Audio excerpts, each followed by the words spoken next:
నమస్తే. ఇప్పుడు మీరు చూడబోతున్న వీడియో ఖచ్చితంగా మీకు ఉపయోగపడుతుంది, నచ్చుతుంది కూడా. మరి మీకు నచ్చిన విషయం నాకు తెలియాలి అంటే ఈ వీడియోని మీరు లైక్ చేయాలి, షేర్ చేయాలి, అలాగే మన ఛానల్‌ని సబ్స్క్రైబ్ చేయాలి. మీ సపోర్ట్‌ని నాకు అందిస్తారు కదూ! ఓకే. ఇప్పుడు వీడియోని స్టార్ట్ చేద్దాం. నమస్తే, వెల్కమ్ టు అవర్ ఛానల్. నేను పద్మిని. ప్రస్తుతంతో పాటు ప్రముఖ ఆధ్యాత్మికవేత్త, ఆస్ట్రోన్యూమరాలజిస్ట్, ఎనర్జీ వాస్తు స్పెషలిస్ట్, శ్రీ విద్య ఉపాసకులు శ్రీమతి జయప్రద గారు మనతో పాటు ఉన్నారు. మాట్లాడదాం. నమస్కారం అండి. నమస్తే అమ్మ, శ్రీమాత్రే నమః. జయప్రద గారు, దిష్టి దోషం, అబ్బా ఎన్ని సార్లు మాట్లాడినా దిష్టి దోషానికి ఏం చేయాలి, దిష్టి దోషానికి ఏం చేయాలి, ఎవరికి తెలిసిన పద్ధతిలో వాళ్ళు దిష్టిలు తీసుకున్నప్పటికీ ఈవెన్ చిన్న ఫంక్షన్కి వెళ్తే, చిన్న కాస్త రెడీ అయి వెళ్తే, అసలు రెడీ అవ్వకుండా వెళ్ళినా కూడా దిష్టి తగలడం మాత్రం మ్యాండేటరీ లాగా అయిపోతుందండి. ఎందువల్ల ఇలా జరుగుతుంది? ఏంటి దీనికి మంచి పవర్ఫుల్ రెమెడీ ఏంటండి? తప్పకుండా అమ్మా. దిష్టి అసలు ఎందుకు తగులుతుంది అంటే, జాతకంలో చంద్రబలం తక్కువ ఉన్న వాళ్ళకి దిష్టి ఎక్కువ తగులుతుంది. అవునా? జాతకంలో చంద్రుడు తక్కువ ఉన్న వాళ్ళకి, క్షీణచంద్రుడు, అమావాస్యలు కానీ పుట్టిన వాళ్ళకి దిష్టి బాగా తగులుతుంది. ఎంత బాగా తగులుతుంది అంటే, అసలు కొంచెం వాళ్ళు మామూలుగా వాళ్ళ ఇంట్లో ఉంటే కూడా వాళ్ళు దిష్టి తగిలేస్తుంది. వాళ్ళ అద్దం చూసుకుని బాగున్నా నేను అనుకుంటే కూడా వాళ్ళు దిష్టి తగిలేస్తుంది. సాయంత్రం వాళ్ళు పడిపోతారు, వాళ్ళు పోతారు, నీరసంగా పడిపోతారు. అది జాతకంలో ఉండే దోషం. సో జాతక దోషంలో ఉన్నవి మనం వాళ్ళ పర్సనల్ గా చూస్తే చెప్పగలుగుతాం.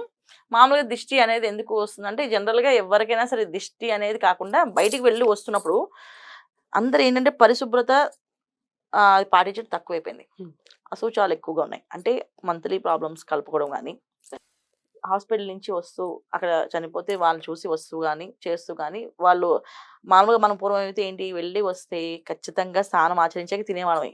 ఇప్పుడు అలా వస్తూ వస్తూ ఇంటికి వెళ్ళాక స్నానం జరగదు, తినేసి వెళ్దాం హోటల్లో కలిసి కూర్చొని తింటే, వాళ్ళతో పాటు మనం ఆహారం తిన్నా మనకి ఆ ఎనర్జీస్ పనిచేస్తాయి, నెగిటివ్ ఎనర్జీస్.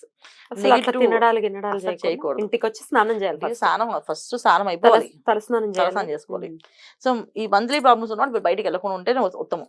వీళ్ళు వెళ్ళి వీళ్ళు తినడం వల్ల నెగిటివ్ ఎనర్జీ.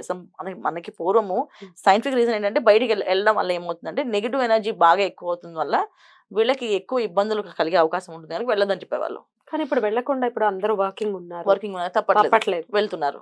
సో వెళ్ళే వాళ్ళు ఒక పరిహారం, వాళ్ళు అలా వెళ్ళాల్సి వస్తే వాళ్ళు చేయాల్సిన స్నానం అయిన 4వ రోజున వాళ్ళు ఒక కథ ఉంటుంది, అది చదువుకొని స్నానం చేయాలి ఖచ్చితంగా. ఆ కథ చెప్తా. సో కథ చదువుకొని స్నానం చేస్తే ఇక ఆ దోషాలు తగ్గుతాయి వాళ్ళకి. లేకపోతే ఖచ్చితంగా ఆ దోష ప్రభావం వీళ్ళు అనుభవిస్తారు. వీళ్ళు కూర్చొని పక్కన తింటే పాపం వాళ్ళు తిన్నారనుకోండి, వీళ్ళు తగిలి వాళ్ళు ఏ గుడికి వెళ్ళి గోపురం క్షేత్రానికి వెళ్ళి వస్తూ వీళ్ళు వాళ్ళు తగిలారు అనుకోండి, ఆ పాపం వీళ్ళకే వస్తుంది, వాళ్ళకి రాదు. వాళ్ళకి తెలియని పాపాలకి ఏమి దోషాలు రావు. మనకు తెలుసు ఆ విషయం. వాళ్ళు చూస్తే బట్టలు వస్త్రధారణ అంతే బాగుంది, అప్పుడు మనకి దూరంగా కొంచెం పక్క జరిగి కూర్చోవాలి. లేదా పట్టించుకోవాలి, ఈ రోజులు అంతే మామూలు అని పట్టించుకుంటే ఆ దోషం మనకు తగులుతుంది. ఇలాంటి దోషాల వల్ల కూడా దిష్టి తగులుతుంది. చాలా నెగిటివ్ ఎనర్జీ ఎక్కువగా బాడీ ఫామ్ అయి వస్తుంది. ఇది ఒక దిష్టి. దీనికి ఒక పరిహారం ఈజీగా చేసుకోవాల్సింది వీళ్ళు. తర్వాత దిష్టి పోవాలి జనరల్గా పిల్లలకి, పెద్దవాళ్ళకి అందరికీ వస్తున్నాయి. ప్రతి ఒక్కరు ఇంట్లోంచి వెళ్ళేటప్పుడు అందరూ కూడా రెడీ అవుతారు. శుభ్రంగా రెడీ అయినప్పుడు అరికాల్లో ఒక కాటికి చుక్క పెట్టుకోవాలి.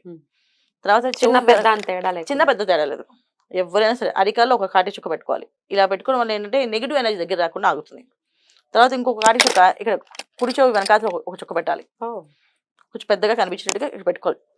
ఆ చుక్క పెట్టడం వల్ల సో దోషం మగవాళ్ళకైనా ఆడవాళ్ళకైనా ఎవరికైనా సరే దిష్టి తగులుతుంది, పడిపోతున్నారు, ఇలా బయటికి వెళ్ళి వస్తే చాలా మేము వారం రోజులు పని లేవట్లేదు అంటే ఖచ్చితంగా ఆ దిష్టి. ఇంటికి వచ్చిన తర్వాత ఖచ్చితంగా ఆ బట్టల్ని విప్పి, అంటే బట్టలు మార్చుకున్నాక ఆ బట్టలు బీరువాలో పెట్టకూడదు. ఆ బట్టల్ని అంటే కొన్ని పట్టు వస్త్రాలు ఉన్నాయనుకో, అవి డ్రై వాష్కి ఇవ్వాలి.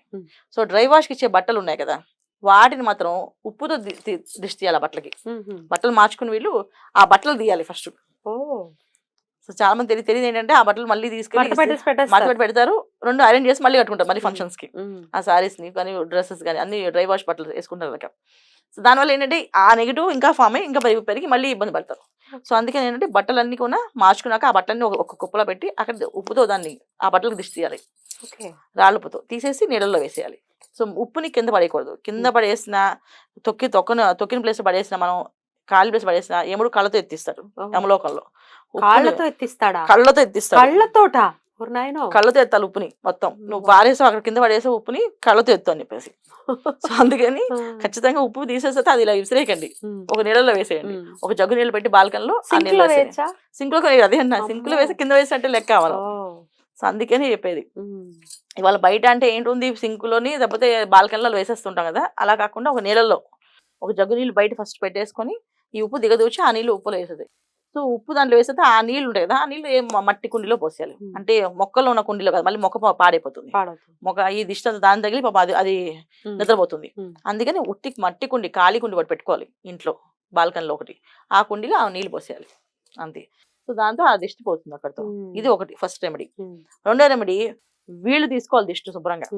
దేంతో తీసుకోవాలి? ఎవరికి వాళ్ళు తీసుకోవచ్చు చక్కగా. వీళ్ళు పెద్దవాళ్ళు అనుకో అందరూ తీసేసి వీళ్ళు లాస్ట్ వీళ్ళు తీసుకోవచ్చు, అలా తీసుకోవచ్చు. నల్లుప్పుతో తీసుకోవాలి, తెల్లుప్పుతో కాదు. నల్లుప్పుతో దిష్టి తీయాలి. నల్లుప్పు దొరుకుతుందా? దొరుకుతుంది. బ్లాక్ సాల్ట్ అంటే బ్లాక్ రాక్ సాల్ట్ అంటే ఇవాళ రోజు అన్ని దొరుకుతున్నాయి అన్న చక్కగా.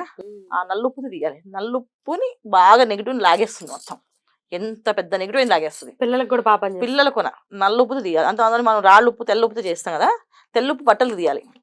బట్టలకి, మనం వేసుకున్న నగలకి, అన్నిటికీ తీయాలి దిష్టి. ఎందుకంటే మనం వేసుకున్న నగలు, నీ హారం ఎంత బాగుందంటే నెక్స్ట్ టైం పెరిగిపోతుంది. చాలా మంది చూస్తుంటాం, ఇలాంటి దండలు వేసుకున్న మనం వెళ్ళాం అనుకోండి, టక్కన పెరిగిపోయి ఊడిపోతాయి, మొత్తం పోతుంది, పడిపోతాయి. ఎందుకు పడిపోతాయి అంటే అది ఎవరు ఏం చేయలేదు, ఆ దిష్టి తగిలి దానికి నచ్చింది పడిపోయి.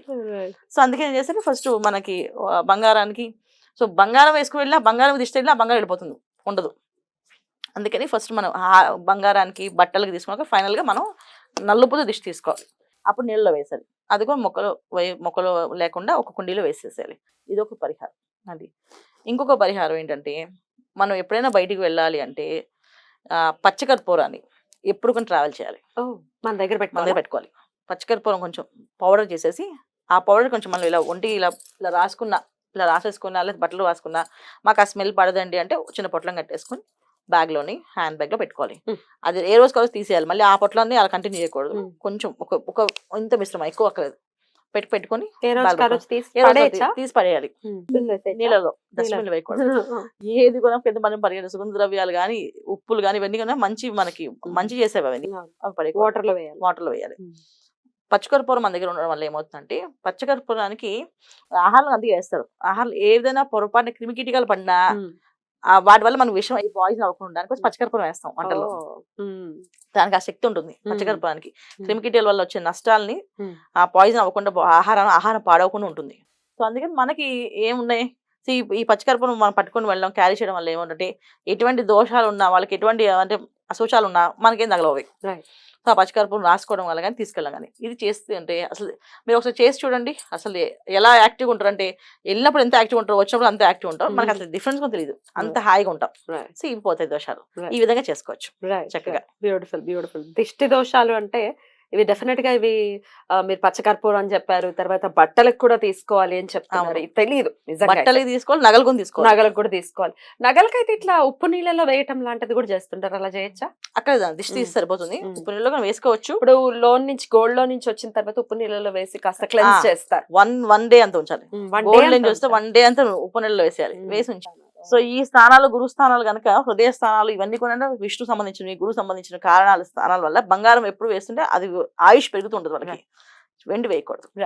చాలా బ్యూటిఫుల్ గా ఎక్స్ప్లెయిన్ చేశారండి. Thank you so very much. నమస్తే. నమస్తే అమ్మ. శ్రీమాత్రే నమః.